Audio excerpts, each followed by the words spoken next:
दोस्तों, सूरह फातिहा कुरान मजीद की पहली सूरत है। जो शख्स भी 3 दिन तक इसका अमल कर लेता है या जिस घर में 3 दिन तक ये सूरत इस तरह पढ़ी जाती है, उस घर में इतना रिस्क आता है उस शख्स के पास जो इसको पढ़ता है, इतना मालो दौलत आता है कि सब घर वाले हैरान हो जाते हैं, सब रिश्तेदार हैरान हो जाते हैं। इतना रिस्क मिलता है कि संभालना मुश्किल हो जाता है। जैसे सूरह फातिहा का पहला नंबर है, मालो दौलत में भी उस बंदे का पहला नंबर लग जाता है जो शख्स सूरह फातिहा को इस तरह 3 दिन तक मुसलसल पढ़ लेता है। अब सुनिएगा, इस सूरह फातिहा को आपने किस तरह पढ़ना है और किस वक्त पढ़ना है, मुकम्मल तरतीब सुनने के लिए, क्योंकि अमल निहायत ही कीमती और खास है। इस अमल को जानने के लिए आप इस वीडियो को अव्वल से लेकर आखिर तक मुकम्मल देखिएगा।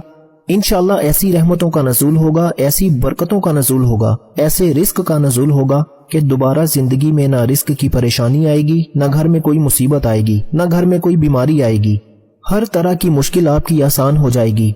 इस सूरत के 20 नाम हैं। इससे पहले भी कई दोस्तों को ये अमल बता चुका हूँ। लोगों की जिंदगियां बदल चुकी हैं, कई लोगों के हालात बदल चुके हैं, कई लोगों की दुआएं कबूल हुई हैं। जिस जायज नीयत के साथ इस सूरत को पढ़ेंगे, जो इरादा रखकर पढ़ेंगे, इंशाअल्लाह 3 दिन मुकम्मल नहीं होंगे, 3 दिन पूरे नहीं होंगे, आप हर जायज मकसद में कामयाब हो जाएंगे। अगर कोई मकरूज है तो कर्जे के तमाम बंदोबस्त हो जाएंगे। उसको पैसा कहाँ से मिलना है, कैसे अल्लाह की गैबी मदद आनी है, सारा कर्जा 3 दिन में उतर जाता है। कोई शख्स शादी की नीयत से पढ़े, हर तरह की बंदिशें, रास्ते की रुकावटें खत्म हो जाती हैं, फौरन असबाब पैदा हो जाते हैं। खास बात बता रहा हूँ, इस सूरत के अंदर हर एक तासीर और ताकत रखी गई है। इस एक ही अमल के जरिए आप दुनिया का हर काम कर सकते हैं। और ये अमल जिसके हाथ में लग जाता है, जो इसको अपने काबू में कर लेता है, वो दुनिया में इज्जत पाता है और आखिरत में भी इज्जत पाता है। शोहरत मिलती है, लोग उससे मोहब्बत करते हैं, लोग उस पर भरोसा करते हैं, रिश्तेदार उसके आगे पीछे होते हैं। जो शख्स भी इस सूरत को इस तरह पढ़ लेता है, ये सूरह फातिहा ये मक्का मुकरमा में नाजिल हुई और इसकी सिर्फ 7 आयात हैं। अब आसमान भी 7 हैं, अब जमीनें भी 7 हैं, हफ्ते के अंदर दिन भी 7। अब 7 का लफ्ज बड़ा ही निहायत ही खास है। खाना काबा के चक्कर भी 7, यानी कि जो तवाफ किया जाता है उसके 7 चक्कर हैं खाना काबा के भी। इसी तरह इसकी और भी बड़ी चीजें हैं। अब मैं उनकी तरफ नहीं बढ़ता, अमल की तरफ ले जाना चाहता हूँ। अलबत्ता इसके अंदर बहुत ज्यादा हिकमतें छुपी हुई हैं। वो सारी हिकमतें आपके सामने बयान करूं तो वक्त बहुत चाहिए। अल मुख्तसर मैं आपको बता देना चाहता हूँ, इस सूरत के 20 नाम हैं। इस सूरत को फातिहातुल किताब भी कहा जाता है। इस सूरत को उम्मुल कुरान भी कहा जाता है, कुरान की माँ। इस सूरत को सूरतुल कंज़ भी कहा जाता है, सूरह काफिया भी कहा जाता है। काफिया इसलिए कहते हैं कि दूसरी सूरतों के बदले में ये काफी है, यानी कि बाकी सूरतें पढ़ने की जरूरत ही नहीं पड़ती, ये तमाम के मुकाबले में आपको काफी है। इस सूरत को सूरह शाफिया भी कहा जाता है। शाफिया इसलिए कहते हैं कि एक सहाबी ने देखा एक आदमी मिर्गी के दौरे में गिरफ्तार है, उसके कान में ये सूरत पड़ी, उसको फौरन आराम आ गया। हुजूर सल्लल्लाहु अलैहि वसल्लम की खिदमत में पेश किया गया और ये सारा वाकया बयान किया गया।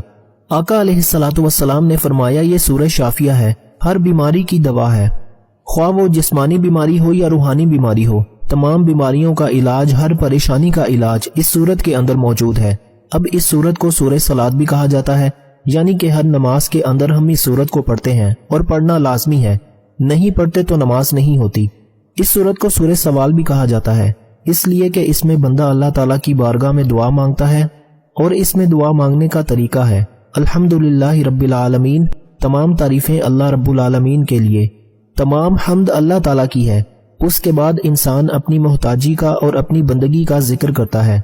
फिर उसके बाद इहदिनस सिरातल मुस्तकीम सिरातल लज़ीना अनअमता अलैहिम, अपनी हाजत अर्ज करता है और फिर हाजत के मुकाबले में आखिरत की हाजतें ज्यादा मांगता है। और इस सूरत में शुक्र भी है, दुआ भी है और बंदों को रब ताला का शुक्र करने और दुआ मांगने का तरीका सिखाया गया है। तो जो इस सूरत को पढ़ता है उसकी हर दुआ कबूल होना शुरू हो जाती है। वो रब की बारगाह से जो मांगता है उसको फौरन अता कर दिया जाता है। अलगर्ज मैं आपको बता दूं, इस सूरत में सिर्फ 7 आयात हैं, 27 कलमे हैं, 140 हरूफ हैं। इसमें कोई आयत नासख या मनसूख नहीं है और ये ऐसी सूरत है कि जिसकी जितनी तारीफ की जाए, इसका जितनी बरकतें बयान की जाएं, वो सारी की सारी कम है। इसकी शान और अजमत बहुत बुलंदो बाला है। इसलिए दोस्तों, इस सूरत को आपने 3 दिन तक कोई भी एक वक्त मुकर्रर कर लें, फजर की नमाज के बाद, जोहर की नमाज के बाद, इशा की नमाज के बाद, जो आपके पास वक्त है, जिस दिन आप जिस वक्त में इसको वक्त मुकर्रर पर पढ़ सकते हैं, नागा किए बगैर آپ نے اس کو 3 دن تک اسی طرح پڑھنا ہے کہ اس کے اول آخر آپ نے درود پاک پڑھنا ہے۔ درود پاک حضور علیہ الصلوۃ والسلام کی ذات انور پر پڑھنا ہے۔ حضور علیہ الصلوۃ والسلام کی ذات پر آپ نے درود ابراہیمی جو ہم نماز کے اندر پڑھتے ہیں وہی درود پاک آپ پڑھیں گے۔ اس کے علاوہ کوئی دوسرا درود پاک اس عمل خاص میں نہیں پڑھ سکتے۔ بعض عمل ایسے ہوتے ہیں جس میں ہم کہہ دیتے ہیں کوئی بھی عمل کوئی بھی درود آپ اول آخر پڑھ سکتے ہیں، لیکن اس صورت کے اس عمل کے اول آخر آپ نے صرف اور صرف درود ابراہیمی پڑھنا ہے جو ہم نماز کے اندر پڑھتے ہیں۔ اس کے علاوہ کوئی دوسرا درود پاک آپ نہ پڑھیں، ورنہ اس عمل کی اس تاثیر سے محروم رہ جائیں گے جو آپ کو اس عمل کے ذریعے اس صورت کے ذریعے ملنے والی ہے۔ اور دوسری بات جو بڑی اہم ہے اس وظیفے کے اندر وہ یہ کہ آپ نے بسم اللہ الرحمن الرحیم اس کی میم کو الف لام کے ساتھ ملا کر پڑھنا ہے۔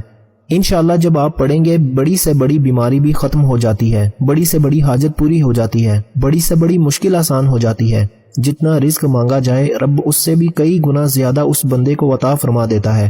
اس سے بڑھ کر اور انعام کیا چاہیے؟ اس سے بڑھ کر اور کیسا عمل چاہیے کہ جو آپ 3 دن تک کریں اور آپ کی 7 نسلوں کو آباد کر دیا جائے؟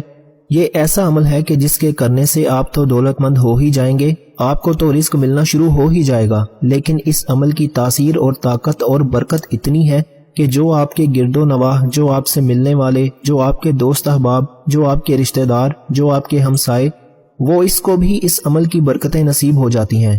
اس عمل کا فائدہ ان کو بھی پہنچتا ہے، ان کی بھی مشکلیں آسان ہو جاتی ہیں۔ جو شخص یہ عمل کر کے اپنے لیے دعا کرے اس کی بھی رب قبول فرماتا ہے، جو کسی اور کے لیے دعا کرے اللہ اس کے حق میں بھی اس بندے کی دعا کو قبول فرما لیتا ہے۔ اب یہاں میں ایک بات کہنا چاہتا ہوں کہ جو شخص بھی یہ چاہتا ہے کہ ہم اس کے لیے دعا کریں اور اس عمل کی اس کو اجازت خاص مل جائے اور اس کو اس عمل سے مکمل فائدہ حاصل ہو، وہ 100 مرتبہ درود ابراہیمی پڑھ کر ہمارے مل کر دے، انشاءاللہ جو بھی اس کے وظائف کے اندر رکاوٹ ہوگی اللہ تعالیٰ ختم فرما دے گا۔ جو بھی جس کے پہلے وظائف اثر نہیں کر رہے، انشاءاللہ جب 100 مرتبہ درود ابراہیمی پڑھ کر ہمارے مل کرے گا ان کے وظائف کے اندر تاثیر بڑھ جائے گی، اس کو اللہ تعالیٰ کے فضل و کرم سے بہت زیادہ فائدہ حاصل ہوگا اور اس عمل کی مکمل تاثیر اور برکتیں ملیں گی، ہر مشکل آسان ہو جائے گی۔ جو دعا مانگے گا انشاءاللہ 3 دن سے پہلے وہ اپنے مقصد میں کامیاب ہوگا، اس کی ہر دعا قبول ہو جائے گی۔ اب آپ نے اول آخر 11 مرتبہ درود پاک پڑھنا ہے۔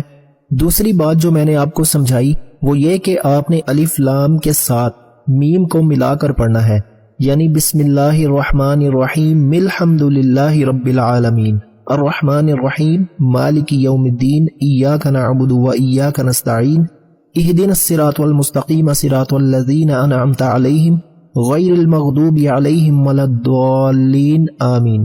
آمین بھی آپ نے ساتھ ملانا ہے۔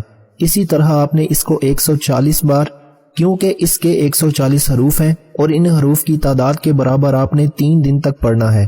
وقت ایک ہو، جگہ بھی کوشش کریں کہ ایک ہی ہو، جائے نماز بھی جس کے اوپر آپ نے بیٹھ کر یہ عمل کرنا ہے وہ بھی کوشش کریں کہ ایک ہی ہو، اور ایک پانی والی بوتل پاس رکھ لیں۔ کوئی بھی مریض ہو تو وہ پانی اس کو پلائیں گے، انشاءاللہ شفا ملے گی۔ گھر میں استعمال کر سکتے ہیں، باہر کسی کو استعمال نہ کروائیں، ورنہ اگر اس کے کوئی ایسے اثرات ہوں گے تو ان کا دفاع کرنا آپ کے لیے مشکل ہو جائے گا، اس لیے صرف گھر کے اندر استعمال کیا جا سکتا ہے، اتنی اجازت عام ہے۔ اور دوسری بات، آپ کو 140 بار سورہ فاتحہ کو پڑھنا ہے، آخر میں آمین بھی کہنا ہے، اور اس کے بعد آپ نے سر سجدے میں رکھ کر 7 مرتبہ، کیونکہ اس کی آیات کی تعداد 7 ہے، 7 مرتبہ آپ نے اپنے مقصد کی، اپنی حاجت کے لیے دعا کرنی ہے کہ یا اللہ میں مقروض ہوں، مجھے اس عمل کی برکت سے قرضے سے نجات عطا فرما۔ یا اللہ میں غریب ہوں، میرے لیے رزق کے تمام دروازے کشادہ فرما۔